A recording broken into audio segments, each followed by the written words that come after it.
chaiva narottamam devim saraswatim vyasam tato jayam vivayat. Reading from Srimad Bhagavatam, 2nd Canto, 9th chapter, beginning from verse number 7. Sukadeva Goswami is explaining to Parikshit Maharaj how Brahma got knowledge of Bhagavatam. Because Parikshit Maharaj has asked questions regarding body, soul, their relationship, about time, universe, creation, the various levels of species in this world. So therefore he is explaining it right from the beginning. And he said that Brahma, when he was born and he was not able to figure out the source of himself, he was sitting on the lotus flower and did not know how he has to do the creation, because he was inspired to create. Krishna says in Bhagavad Gita, Matta Smritir Jnanam Apohanam Jaya. He is the one who gives inspiration from inside to do something devotional or spiritual. Other types of inspirations come from our own desires and the samskaras, but anything spiritual, the inclination towards God and devotion to God, that is inspired by God only. This is a very special phenomenon. So he was inspired, and then he looked around, but he could not understand anything. And when he was sitting, he heard the sound of tapa tapa, that he has to perform austerities.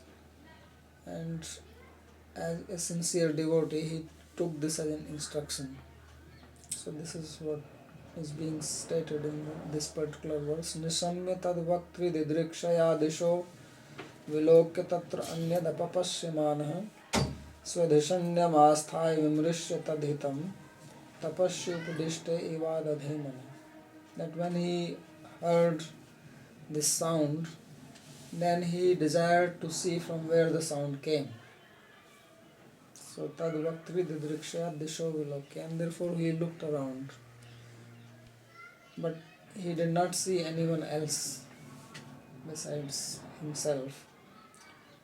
So then he thought that this instruction is for his welfare, and he considered it as a teaching or an order, as if somebody has ordered or as if God has ordered him, and thus he fixed his mind to follow it. Usually in this world, one thing which is very easily available and most profusely available, abundantly available, is the good advice. Wherever you go, people are ready to give you good advice. And the one thing which is mostly not taken is the good advice. So there are a lot of people who are giving advice, and there are a lot of people who are not taking it. But Brahma, he got the good advice, or the sound advice, because it came in the form of sound, and he took it. And he somehow was inspired that this is good for him. This is actually what inspiration means, that you feel very happy about it, enthusiastic, you like to do it, and it gives you some kind of satisfaction to follow it. So he was not forced by anybody. And this is also the difference or distinction. Many times we don't understand the situation in the past, how people lived and there were instructions being followed, and if we see their lifestyle, then we try to assimilate it or evaluate it according to our own experience, and we think that somebody was being oppressed or exploited. But it may not be a case. Maybe the person wanted to be like that, or he was happy to do it, because somebody has to do a particular activity. And there are people who have different types of nature, mentalities, likings. It is not that everybody is same. It's not that everybody is like you, who likes to do a particular thing and hates to do another type of thing. But there are other type of people who love to do what you don't like. And if they were asked to do that and they were doing it, then there is nothing wrong with it. So Brahma, he was also a sincere person like that. When he got the order, he did not think, why I have to do this austerity? What is wrong with me? I want to be independent. Why shall I follow somebody's dictate whom I don't even know who is he? That Brahma did not even see. So he did not think, rather he felt, and this is because he was inclined for it.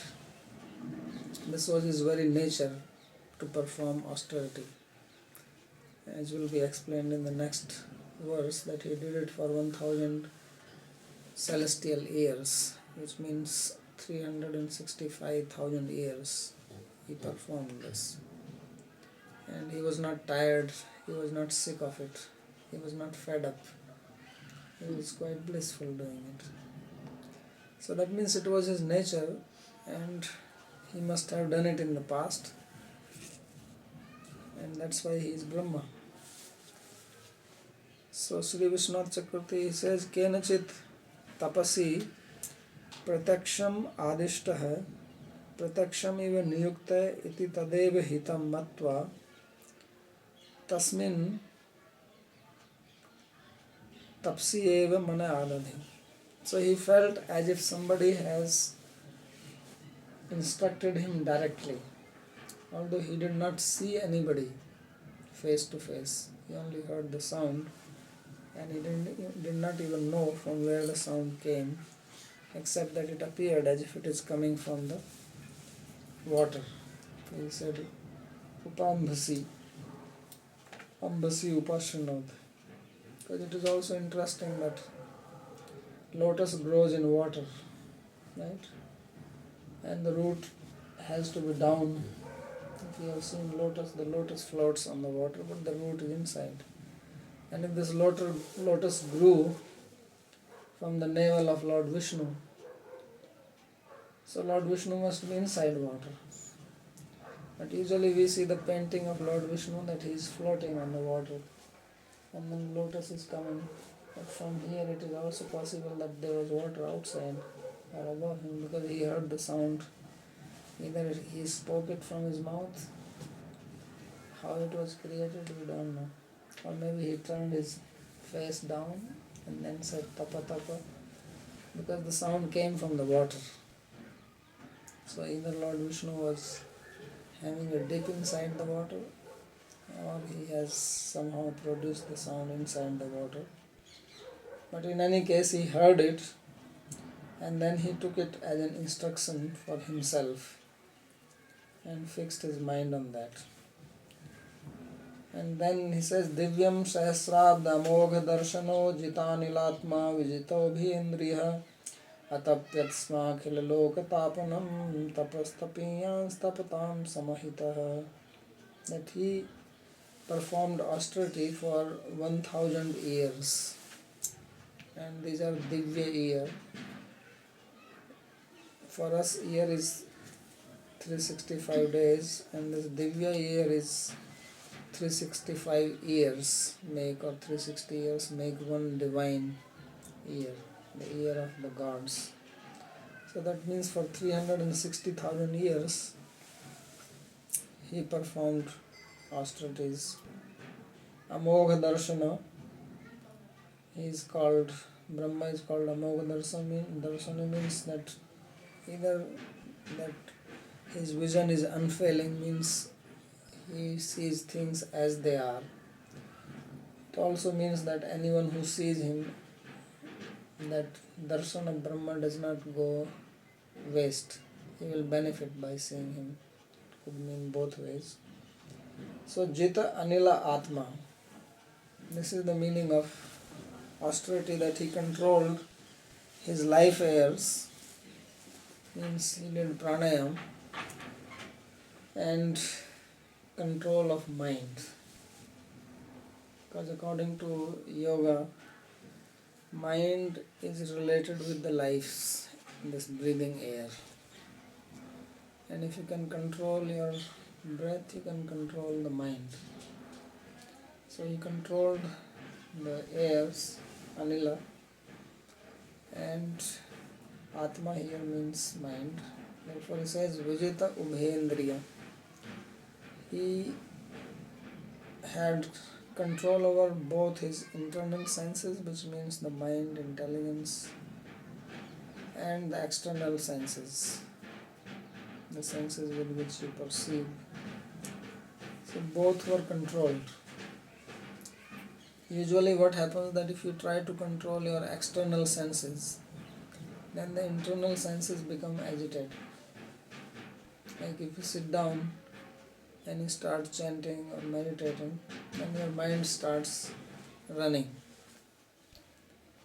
And if you do physical activity, then mind becomes more peaceful. So it is difficult to control both.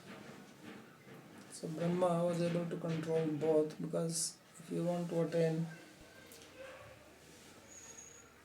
trance as he saw it, then you have to control everything. External, the motor senses and the cognitive senses, everything has to be just fixed on that one particular goal. And this is explained here, Vijita Ubhendriya, that both type of senses were under his control. Atapyata sma akhila lokatapanam. And thus he performed austerities which was illuminating all the worlds. Akhila lokatapanam, because he wanted to create.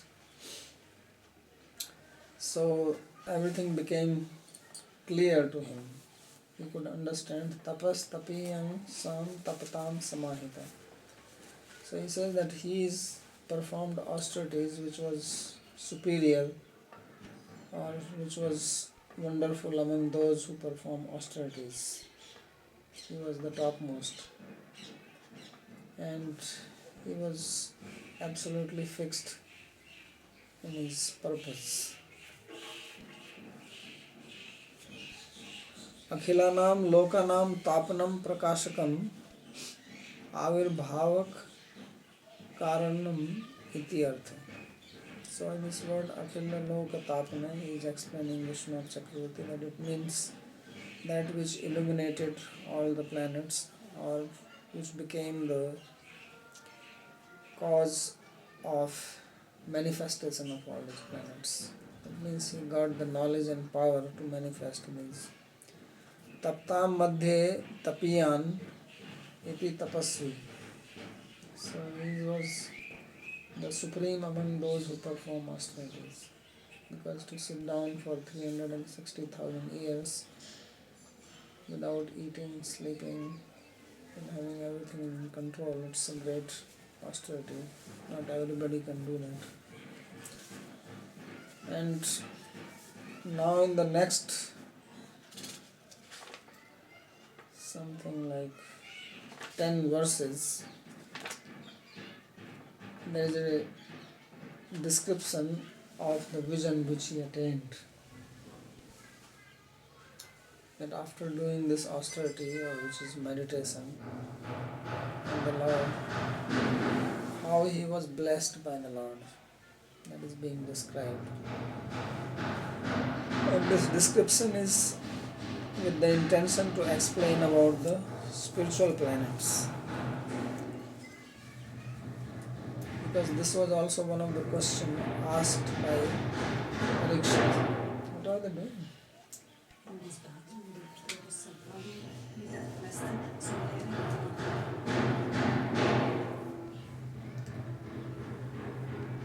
तस्मै स्वलोकं भगवान् सभाजितः सन्दर्शयामास परं नेत्परं व्यपेतसङ्क्लेशविमोहसाध्वसं स्वदृष्टवद्भिर्विबुधैरभिष्टुतम्. So at that time Lord, who was pleased with Brahma, he gave a vision of his own planet to Brahma. Sandarsayamasa param nayat param. And this planet of the Lord is superior to everything else. There is nothing higher than this planet. And higher is not in the sense of physical height, but in the sense of consciousness or superiority of the place. So, what is the characteristic of this place? Vyapeta sanklesha vimoha sadhvasam. That this place is absolutely free from any types of miseries. There are no pains or problems, sufferings in that place. And there is no delusion. People know things as they are. There is no confusion or improper understanding. And there is no fear in that place. Everybody is fearless. Swadrishta vadbhir vibudhair abhishtutam.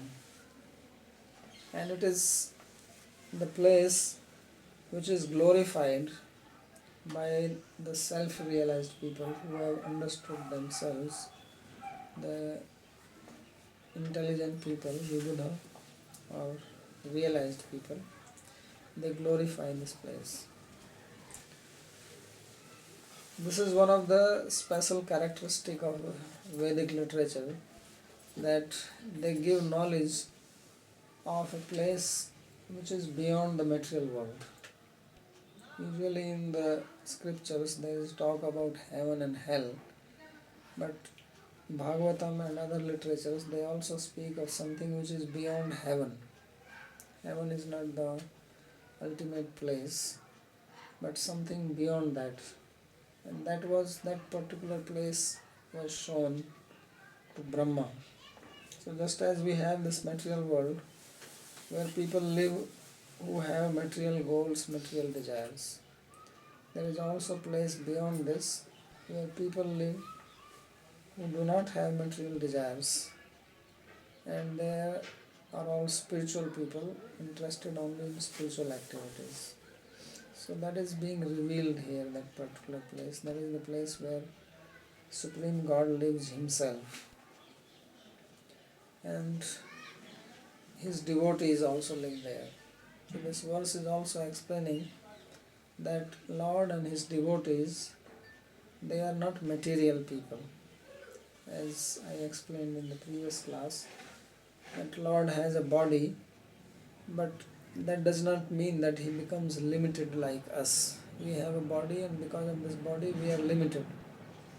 If we are in this particular place, we cannot be in another place. If we exist in this particular moment, then we are not in another moment somewhere. Spiritual body has some extraordinary qualities which are being explained here, and it does not undergo any experience of pain or misery. So that's why Jiva Goswami says that it is not possible for God to give His blessing or His mercy to the people of this world, because He does not suffer. I think this is a very interesting point he makes, that we think that God is compassionate and God is very merciful, and if He is merciful, then why people are suffering in this world? If He is compassionate and people are suffering in this world, then He should remove the suffering. So either He is not compassionate or He does not have the power to remove the suffering. Sometimes people are compassionate, but they cannot help you. They don't have the power to solve your problem. So either God is not compassionate or He is not powerful enough. If He is powerful enough and He is compassionate, then there should be no misery in this material world. Isn't it? This is one of the questions raised by people, atheistic people, who don't believe in God. They say, why are you saying God and God is merciful? There is so much suffering. Why people have to suffer?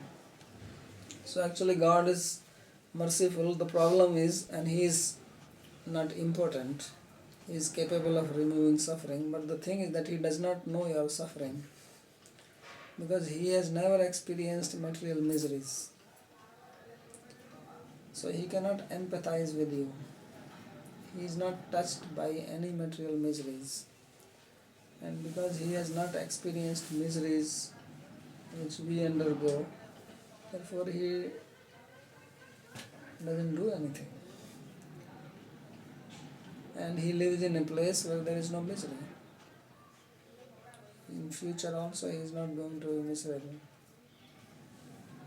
And he doesn't know what is delusion, he has not experienced it, he is not in fear. So he cannot bless us to remove our misery like this. And to do that you need people who have themselves suffered, and then they have the power to bless. Then only it can be solved. प्रवर्तते यत्र रजस्तमस्तयोः सत्त्वं च मिश्रं न च कालविक्रमः न यत्र माया किमुता परेर्हरेर् अनुव्रता यत्र सुरासुरार्चिता. Then he further says that the place of the Lord, it is completely free from the characteristic of material nature, this mode of passion, ignorance, goodness, and any mixture of them. And there is no influence of time there. Nacha kala vikrama, nayatra maya, and there is no maya, this external energy. And what to speak of anything else, because this maya manifests in 24 elements, so all this does not exist there. Then who is there? Hare Anubrata. Only people who are devoted to the Lord, they live there, and they are glorified both by the divine people and the demoniac. Sura and Asura both worship these people. So this is the characteristic of Lord's planet, that it does not have the qualities which we experience in this material world. In this material world, the objects are made of matter, which is the external energy of the Lord, which consists of three features or gunas called Rajas, Tamas and Sattva. And Sattva is illuminating whatever knowledge you get in this material world. It is because of Sattva if you can understand things of this world. And Rajas is which makes you do activity, and Tamas is destructive and ignorance. So none of these things exist there, and whether they are pure form or any mixture of them, things don't exist. The time does not influence anything there. So things don't become old or decay or die or dwindle. And there is no influence of Maya. So this is the abode of the Lord. Now the commentary says, Swalokam Mahavakuntham. That he showed his own planet means the Mahavakuntha, which means Krishna Loka. That means it is Krishna who appeared and showed his place to him. Yat param yato anyat param sreshtham nasti. There is nothing superior to this place. Because in the spiritual world also there are various planets, and they are of different grades, as there are various planets in this world. But there is nothing higher than what Brahma has seen. So this is the planet of Lord Krishna, as it is explained in Krishna Sandarbha. Visheshanenaiva apetaha sanklesha avidya asmita raga abhinivesha panch avidya vrittaya. So there are 5 types of miseries in the material world according to Yoga Sutras: avidya, asmita, raga, dvesh and abhinivesh. The first one is avidya, or ignorance about our true self. And when we are ignorant about true self, then we identify with the body, and that is the root cause of all miseries. Then we have asmita, we have the feeling of I in the body because of ignorance. And then rag. And once we identify with the body, then we have certain attachments in relationship to the body. If we belong to a particular country, because body came from that country, then we are attached to that country. And whenever there is attachment, then there is also hatred. Whenever there is liking, then immediately there is disliking. When you like something, then you dislike what is opposite of that. So there is dvesha, there is hatred, dislike. And then there is abhinivesh, there is fear of death. Everybody has this fear. And then this fear manifests in many different ways. So originally there is a fear of death, and if one does not live a life normally, and there are certain traumas experienced in the childhood, then this fear becomes manifest in different types of neurosis and psychosis. So it's all various manifestations which come from the original fear.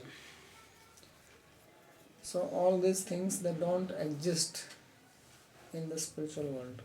Everybody is a sane person there, and psychotherapists have no job. They will be completely jobless in this place, because there is no fear, there is no illusion, and there are no neuroses. Nobody is neurotic in that place. That is the only sane place. And therefore everybody is happy.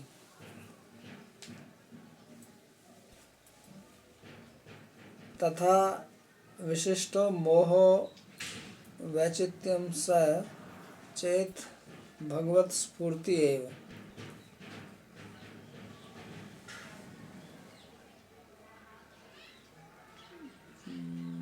Bhagavat spurti.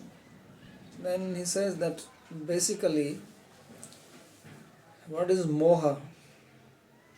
Moha comes from the root muha vachitke.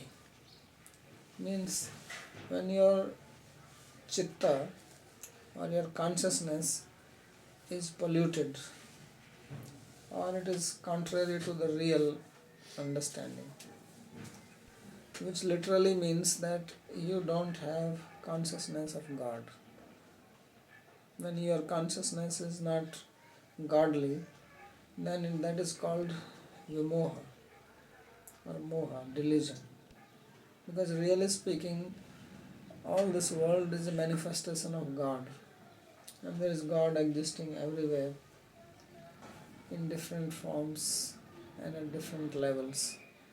And if we don't see Him or recognize His existence, then that is called delusion.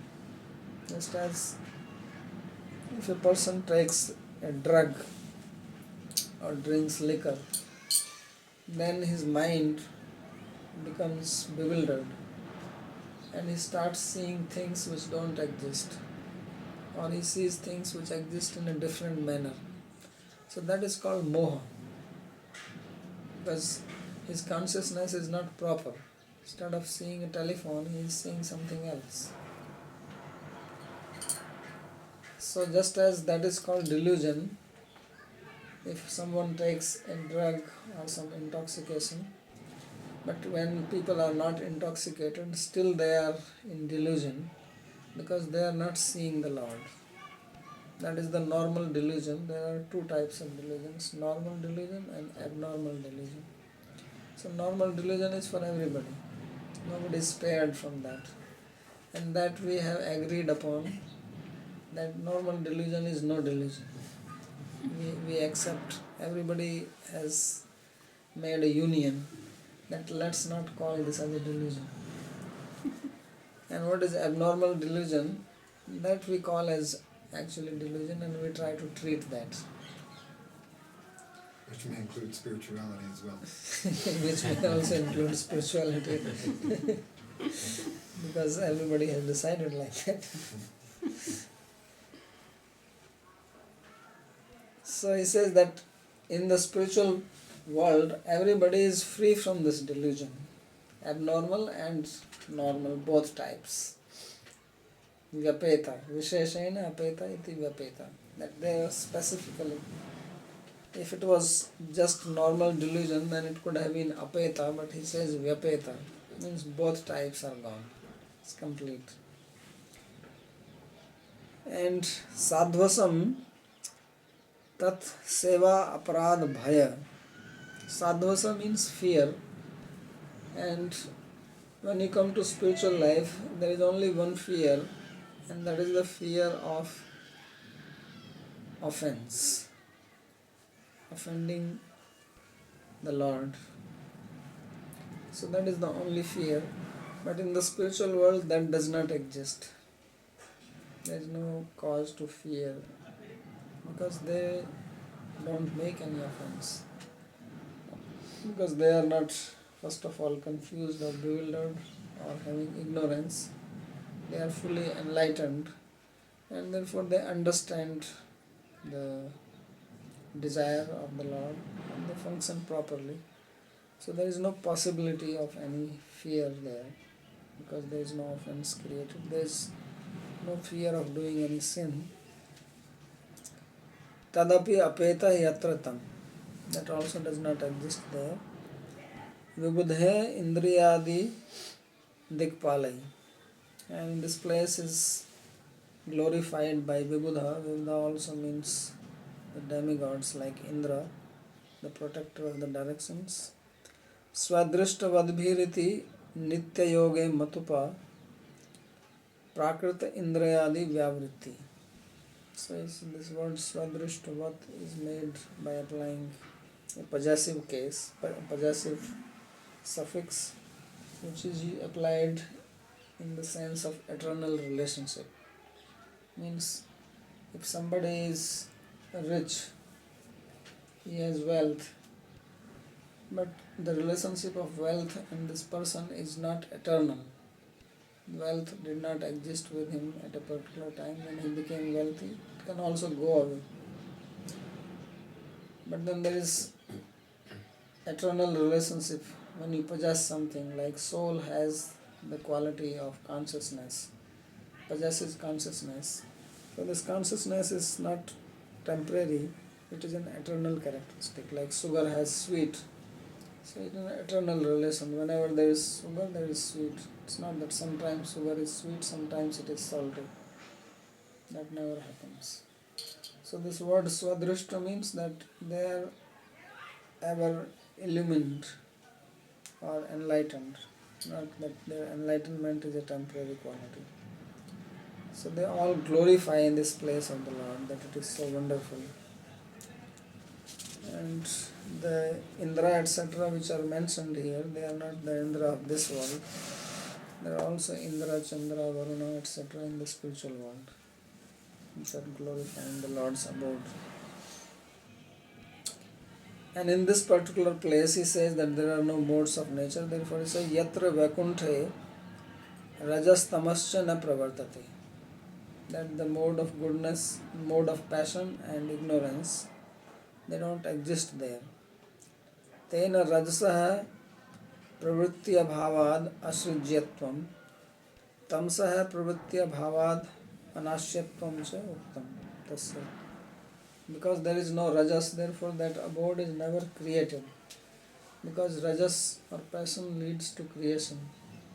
So Lord's planet is free from Rajas, which means it is not created by anybody. Yes. Hello? And it is free from He's tamas. giving class now. You can call me in 15-20 minutes. Who is That this? means it is never destroyed. It is an eternal place. Tatha tayor mishram jadam yat sattvam tadapi naiti. And there is no sattva also there. So there are two types of sattva, or the constituent of goodness. One is the material sattva and the other is spiritual sattva. So material sattva is always mixed with the lower modes of rajas and tamas. It is never pure. And the sattva in the spiritual world is called Vishuddha sattva, the pure sattva. But that does not mean that it is material sattva free from rajas and tamas. Because material sattva is inert and spiritual sattva is conscious. So therefore it says that this sattva of this material world also does not exist there. Sattvasya api pravritti abhavat. It doesn't exist. Nassar swargadehe palyatvam ive ne palyatvam. So this signifies that just as the planets of this material world or places of this material world, they have to be maintained. It's not that they are created and then they just exist, they also need maintenance. It's like if you create or you produce something, some machinery or some house, then after that you have to maintain it. And that maintenance is done by sattva or mode of goodness. That is the characteristic of goodness, that it maintains. So there is no material sattva in the spiritual world and therefore there is no need to maintain it. It is self-maintained. There is no deterioration in it. It does not need any maintenance. Kintu suddham sattvam satchid rupatva swarup shakti sambandhit tanmayam ityartha. So the sattva or the pure sattva which exists in the spiritual world, it is related to the essential nature of the Lord. And it has nothing to do with the material sattva. Tathacha Narad Pancharatre Jitanta Stotre. So now he quotes a verse from Narad Pancharatra, Jitanta Stotra part. Lokam Vaikuntha Namanam Divyan Sadgun Sanyutam Avaishnavanam Aprapyam Gunatraya Vivarjitam. Says that the place called Vaikuntha, the spiritual planet, it is made of Divya or the transcendental Sat. And it cannot be attained by non-devotees. Only those who are devoted to God, they go to that place. And those who are not devoted to Him, they are not allowed to enter there. Gunatraya Vivarjitam, it is absolutely free from any tinge of material nature. Padmattare Khandecha Pad Vibhuti Varnanantaram. So in Padma Purana Uttarakhanda also there is a statement. After describing the material world, the spiritual world is described as follows. Tripad Vibhuti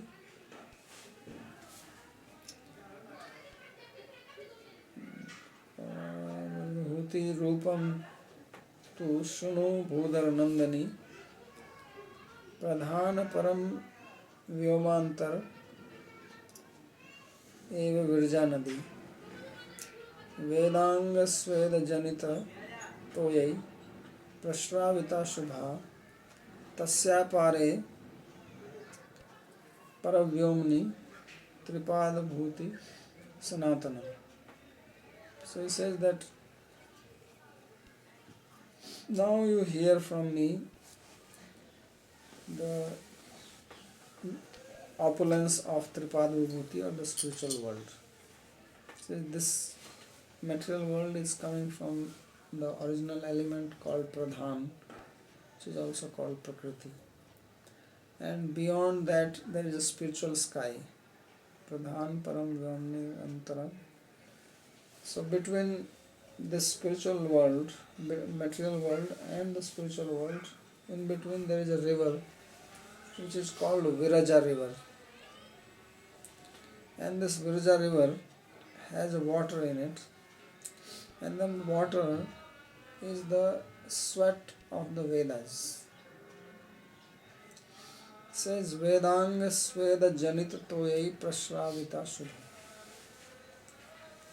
The Vedas personified when they sweat from their bodily limbs. That sweat is the water of this river. And usually the sweat is considered as dirty, but he says this is Shubha. It is pure. That's what the river contains, the pure sweat of the Vedic limbs. Why do you sweat so much?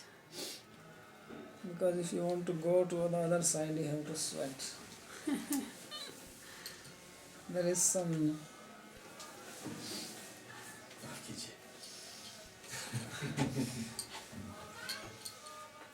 sometimes these things are explained also in a little bit of sahityik manner or in an allegoric manner. So this river Viraja, Rajas means the mode of passion, and it is free from mode of passion, which also signifies that it is free from tamas and sattva, because Rajas, tamas, sattva, they are always mixed together, and if one of them does not exist, means all three don't exist. They have such good friendship with each other that if one is missing, it means the other two are also missing. So the Viraja river means that it has transcendental water. That is the meaning. And it says that this is water is the sweat of the Vedic limbs or the parts of the Vedas, which means that if you want to approach it, then you have to study the Vedas and bring out some sweat. Then only you can reach it. And that means performing austerities like Brahma did. And then only he was able to see the planet which is beyond this river. Tasya pare paravyomni tripad bhutam sanatanam amritam shashvatam nityam anantam paramam padam. And beyond that river there is the spiritual sky, which is called tripad vibhuti, because 3/4 of creation is spiritual and 1/4 is material. So that is called tripad, and this is called padvibhuti or ek padvibhuti. So that place is eternal and it is free from death and it does not decay or dwindle, and there is no end of it. It is unlimited because it never comes to end in time or space, because time does not have an influence there, already it is said. So something comes to end either in space or in time. Things in this material world, they are limited by time and space. So there the objects are not limited or influenced by time and space, therefore they are ananta, unending or unlimited. So that is the supreme abode of the Lord. Shuddha Sattvayam Divyam Shashvat Brahmana Padam Sarvedmayam Shubhram Sarva Pralaya Varjitam. So that place is made of Shuddha Sattva. Means it is the energy of the Lord which is also conscious.